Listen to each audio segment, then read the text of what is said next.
to speak on that at some point. I guess so. Joining us right now, I know he's on the road scouting and observing and general managing, the general manager, the GM, or in England as they call it, the sporting director of the Sacramento Kings, Princeton's Monte McNair. Monty, it's Dave and Jason. Good morning. Monty. Hello? Oh, there you are. Hi, Monty. Hey, guys. You're a little faint, but I got you. Oh, really? How about now? Still faint? I got enough for you, so go ahead. Okay, good. Good morning. How are you? Where are you, Monty? I am I'm in Houston. I'm traveling around the Texas and Louisiana areas here this week, doing some college scouting, and I'll rejoin the team for the Pelicans games. Yeah, the double dip in New Orleans coming up. We know you have a limited time. You got a plane to catch here at the bottom of the hour. Look, we're gonna talk about a lot of stuff here, and we do appreciate you coming on. I'm just gonna kind of throw a snowball at you at the beginning. You had the movement on the coach earlier in the year, and then your the first chance the media had at you was about a week ago with the trade deadline stuff. There were a lot of questions about the movement of the coach, the lack of a press conference after. Then, of course, you had the big trade with De'Aaron Fox. As you know, De'Aaron spoke to some of us and said some things that we relayed last week. And I just want to give you the yay or nay opportunity on everything over the last couple of weeks. If there's anything you want to clear up, anything you want to address before we move forward on the trade deadline and everything else.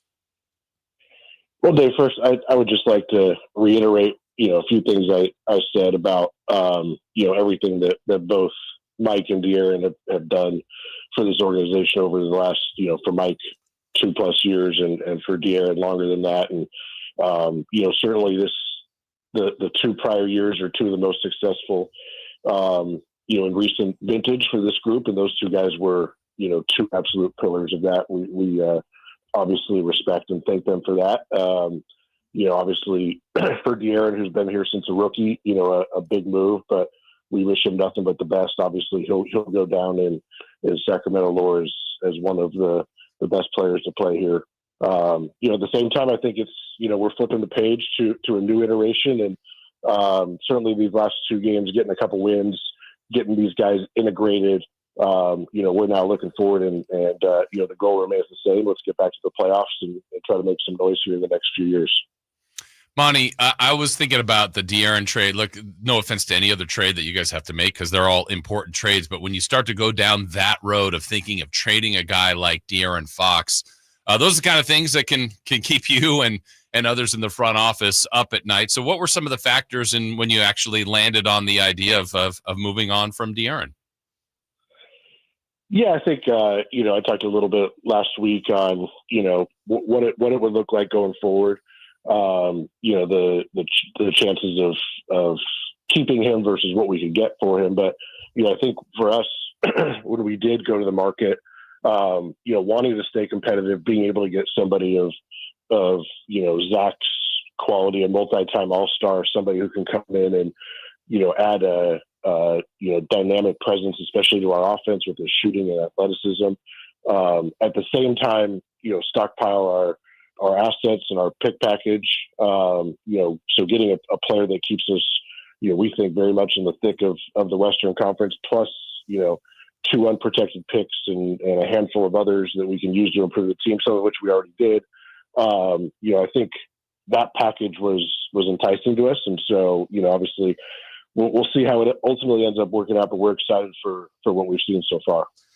Let's talk about roster construction. We talked about it at Media Day, the worries at power forward and big depth, if you will. And, Jason and I go over the roster, and it's funny for a team that's flirting with 500. We were talking about, gosh, if you had to sit one guy and start another guy, who would it be? It seems it's so difficult. And I look at the team after you obviously addressed your 3-point shooting.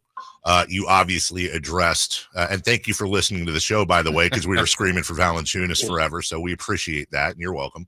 But there still remains, I think, some questions, mainly at the 4. But also, Monty, did we address defense to the point where you're satisfied? We certainly added size. Jonas is, just a massive human being. And, that obviously we see that on the offensive side where he's able to, just get his way to the basket. Not many can stop him. Defensively, just his size and smarts, allow him to just put a big body in front of the basket. I think Jake is somebody who's an underrated defender. He's done a really good job, especially this year, as we've tracked him in Memphis. Continuing to figure out that end and at 6'8", adds some size and versatility there. But something we got to continue to do. We certainly have a lot of offensive minded players. We need our offense to carry us for sure, but we also need our defense to be good enough. We've at times this year we've been in the top half of the league. We've slipped recently, and so I think a recipe for success for us is get that defense into the top half and get our offense back into the striking range of the top five. That's how our roster is constructed. That there's been teams that have been very successful that way, and I think we saw a little bit with Coach Christie trying the two Lithuanians together. Adding that size can also help our defense. As we're talking with Monte McNair. Monte, I just want to let you know, Dave didn't wear the vest. I'm wearing a vest in your, an I homage. left it in England. I was going to wear it. Yeah. So you kind of brought it up earlier, and I know you mentioned this at the press conference. I'd be curious your angle on it. I think that you said this is the first time in your tenure here that you've got, I guess how you referred it, like plus picks in the draft, first round picks. What excites you about that? What are some of the things you think that will allow you to do going forward? Yeah, it's, one thing I think, Jason, is when you have your own picks, those have a little bit of different value to you because obviously you can control them as a franchise. We've seen some teams around the league go back and try to get their picks or be in a different position because their picks are out to other teams. So if we're trading our own picks, that takes on a little different connotation. Having now two picks from other teams, I think gives us a little bit more liquidity in that market to trade, upgrade the team, or at the same time, wait for those picks to hit and, potentially, obviously they're further out in the future.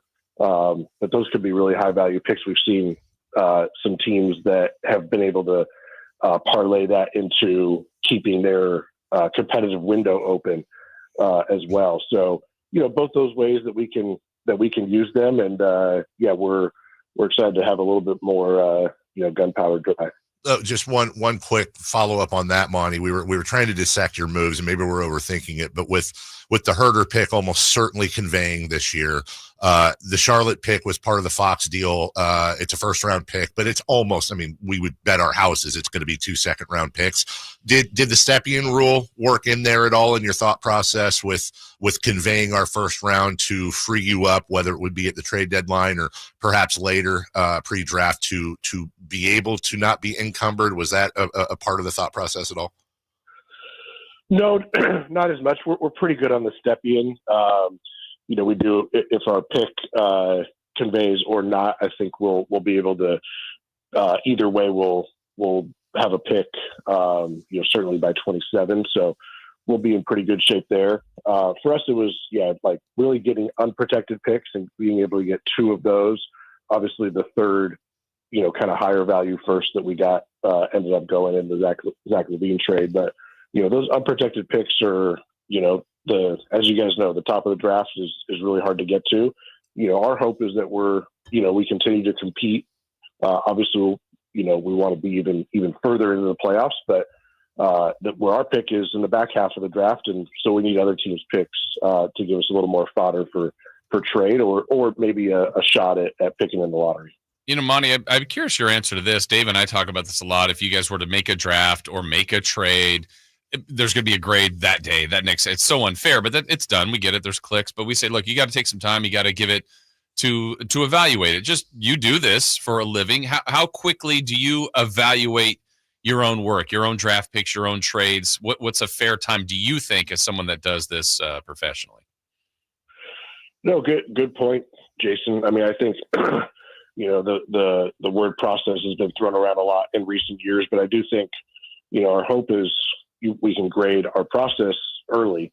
At the same time, we go back, we look at past drafts, past free agencies, past trade deadlines, and we look at not just how it turned out, but should we have known something different?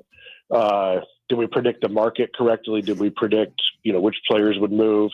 Did we evaluate the pieces in each deal correctly? So we do that as well. Certainly, I think for trades, probably a shorter time horizon than draft picks, which take, multiple years. But we sit down and do that, within months, just to now, once the dust is settled, we do that a lot in our preseason meetings, talk about the trade deadline, draft, and free agency of the past year, and what we can learn from it and how we can get better. And, we've certainly learned a lot, doing those things. I think those help us as we go forward. GM Monte McNair joining us on the program. Monty, we have the luxury of playing with lineups and trade machines, and you deal with these humans on a daily basis.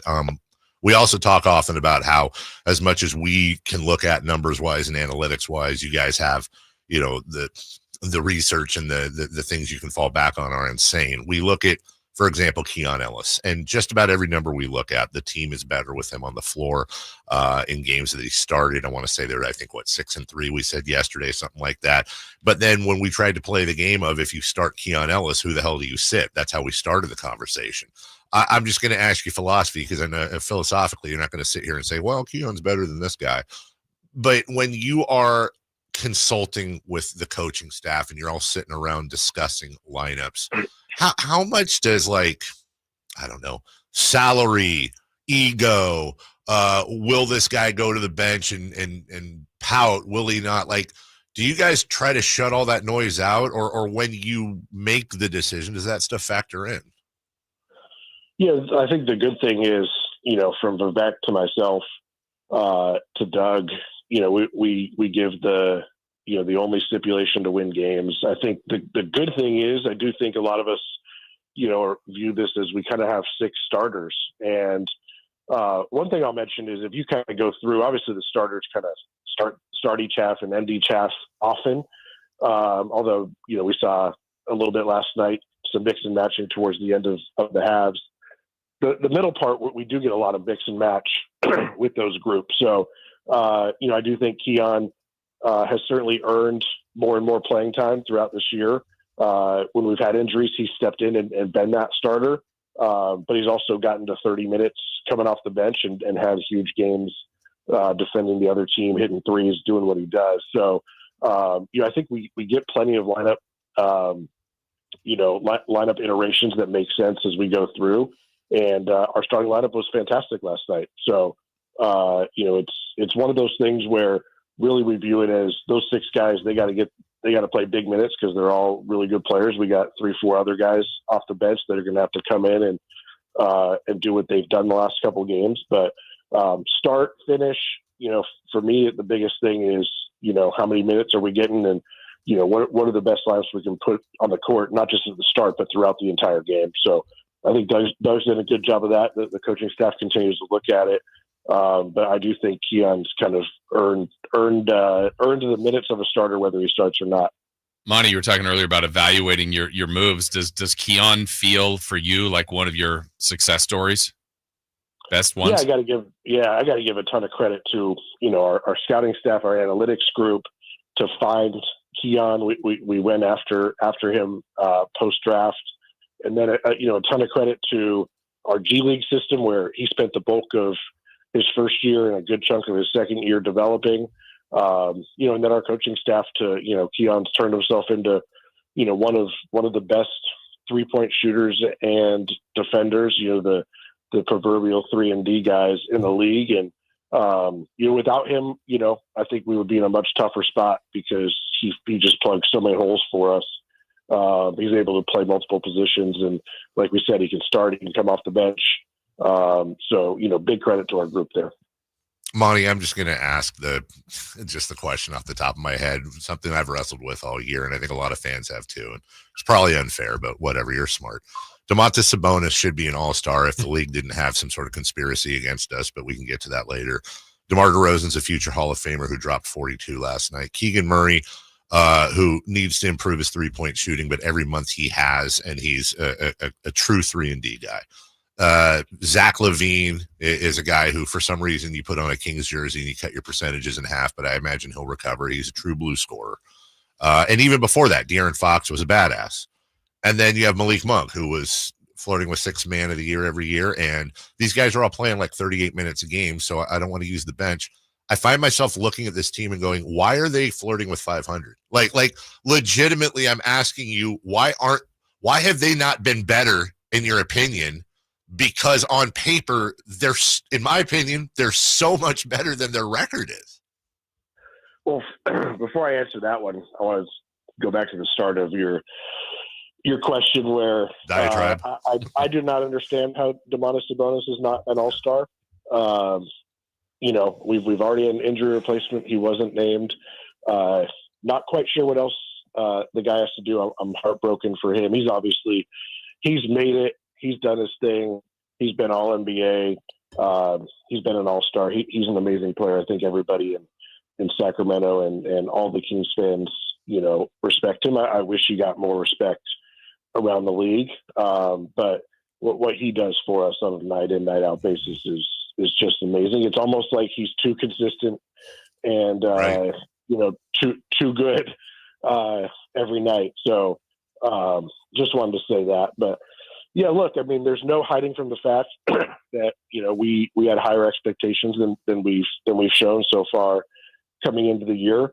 Obviously we've felt that. We've made a coaching change. We've made some trades. Ultimately that falls on me, and, we've got to find a way to be better because our goal is at a minimum the playoffs. And right now our path in right now is through the play in, and we hope to get top 6. But, at the same time, we also got some new faces in here, and those have to integrate mid-season. A couple growing pains early.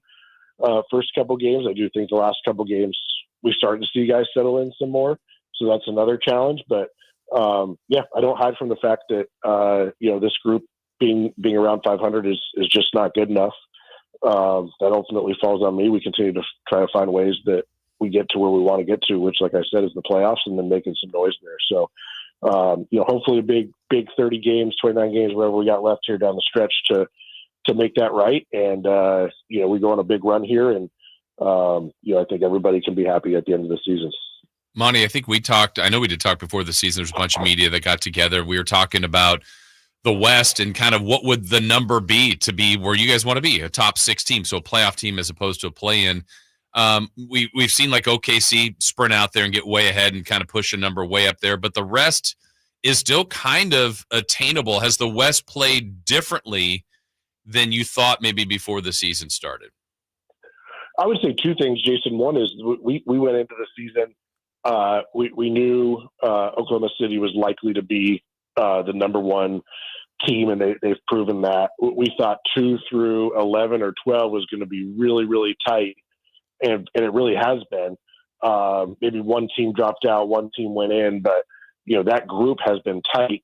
At the same time, it's been a little bit more bunched up, and we've been able to maintain contact. Certainly with our a little bit of improved play here the last month or two. So we're still in the mix there. I don't even know where we are today. I know we're really bunched up in that kind of 7 to 11 range, but. Yeah, the West is always a bear. We knew that going in, and we don't make excuses for it. We won 46 last year, and obviously that wasn't good enough to even get into the top 8. But we know the West is going to be that, and so we said going into the season, our goal is to win even more than that, because that's probably what it's going to take. So, but again, however we make it to the playoffs, there's been teams that have made really good runs coming from the play-in recently. We would love to be in the top 6 and avoid that, but as long as we're playing basketball into April and hopefully May, we don't care how we get there. Monty, it seems that when teams play the Kings, they all of a sudden shoot like make everything.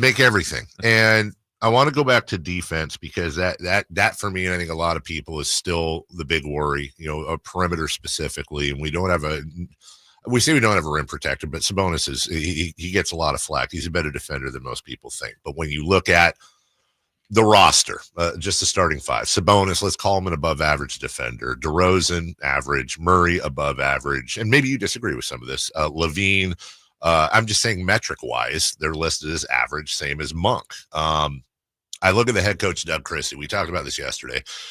In 2002, when the Kings led the league in opposing field goal percentage, Doug was the plus defender. He was surrounded by Vlade, Mike Bibby, Chris Webber, and Page, and not necessarily known as Gary Payton and Victor Wembanyama on defense. It is one of the big challenges for you and Doug to try to. Is the ceiling for the defense for this team similar, where they may not be all NBA individual defenders, but you're going to have to crack the code on team defense and let Doug lead the way on teaching him that? Yeah, for sure. I think we got to find ways. And, I do think we've added some defense more to our second unit, more on the bench, as we kind of talked about with Keon and Jake as well. Obviously, Devin Carter's been getting some minutes here and there. Really has a great defensive presence. But, I think Doug and the coaches, they've kind of ratcheted up some of our aggression defensively. We do have good athletes. We have smart guys. We've got to find a way to force turnovers, especially in this league. These offenses, even if you get them down to the last 5 seconds of the shot clock, they get a good shot. And so we got to find a way to take the ball out of their hands before they can do that. And then you got to play to your strengths. Like you said, for Domas, is he going to go block 5 shots a game? Probably not. But he protects the rim by getting back in transition, by going vertical, by not fouling, and then by being the best defensive rebounder in the league. And so teams are limited to 1 shot. So that's how we've protected the rim. And for a team that outside of Domas doesn't have a fantastic kind of rebounder, the rest of the guys have stepped up, and I forget where we are. I think we're second or third in the league in defensive rebounding. So we do some things like that help us. But yeah, we got to find ways. It's not going to be the traditional way. I do think our aggression has helped us. And we got to continue to find ways to make teams uncomfortable, get the ball out of their hands, and then we can go the other way in our strength, which is running in transition and putting pressure on the rim. Yeah, I'm thinking maybe last night, Monty, might even be a case of that, the push and pull of this, where Dave brought up DeRozan. Yeah, I would think we'd all say kind of an average defender. But when you're scoring 42, the game tying hoop in regulation and the go-ahead in overtime, I mean, you're talking a lot about the offense, but that's kind of what I guess you guys are building on right now as far as your best chances to win. Yeah, and I think the pressure on those guys that they do have to play both ends, and we've seen DeMar has had I think 2 different games with a game-winning steal at the end of the game. Malik took a charge at the end of last night to steal it. A little risky maybe, but certainly better than having a heave go in. So those guys got to find ways to make plays, and we got other guys that are going to come in off the bench, and their job is to guard the Kyries and big name players, so that those guys do get some rest. But there's going to be times that those guys got to go and figure out a way to stop those guys, and we are doing it more as a team, and we're hitting more. There's more traps. We're extending the floor. We're using our athleticism and our IQ to just make teams uncomfortable, so they don't know what's coming. Guys in this league are too good. They see the same thing over and over. They'll figure it out. I think Doug and the coaches have done a good job of mixing it up, which I do think plays to our strengths defensively. Monty, we know you have a plane to catch, and we appreciate the half hour. I can't let you off the phone. And for everybody listening, there's rules. Monty's got to be very careful when talking specific. So I'm just going to throw it out there. I'll be specific. You answer however you want. I was, Jason, I forget where you were. I know I was getting ready to catch a plane in London. My son's texting me.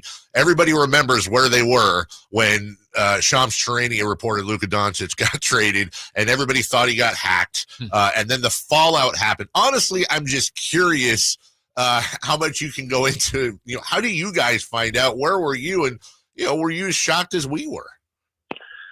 Yeah, guys, I would say, our group does a great job of kind of, figuring out the market and seeing what's out there. We're rarely shocked or surprised, but this trade was kept so under wraps. We were on the plane, I believe, from OKC to Minnesota, so we had just kind of taken off. We just have plane Wi-Fi, and people are, it's late. People are kind of starting to fall asleep, and then you just hear this murmur kind of go through the plane, and Wes and Phil were a couple rows behind me, and they damn near jumped up and attacked me and showed me their phone. And we had the same thought. We weren't sure if it was real. It's just such a shocking trade, the magnitude of the players involved. And, we kind of, along with everybody else, we're starting to figure out, that it was real. But, this league never surprises. And, it's certainly one that took us more by surprise. Oftentimes we have an inkling. This one we did not. So we were with the rest of the NBA world, reacting to that one mid-flight. And you don't have to answer this, but I also, does it kind of piss you off, where you're like, hello, you got my number, dude. Like, I'm not saying you would have done something, but it's so weird, man. Yeah. Yeah, it's no, it was definitely a shocking one, and I don't quite remember one of that magnitude. There's certainly been big deals, surprising deals, but not big and surprising like this one. So it'll be interesting. Yeah, I mean there's a lot of talk about how much is the NBA going to be able to move with all these new rules. Well, I think I said this either on a press conference or an interview one time, but these teams, they figure out a way. If there's a way to make that they think makes their team better, they'll find it out. And there was a lot of movement in the league. I think it's good for the league that teams keep trying to improve, that teams keep trying to compete and win, and the play-in and all this stuff has been great. And credit to teams for figuring out ways to try and make their teams better. You got a couple days in New Orleans. Dookie Chase is the name of the restaurant Jason's family has owned and operated forever. One of the great restaurants in New Orleans. Dinner on Jason. Just send him the bill. Yeah.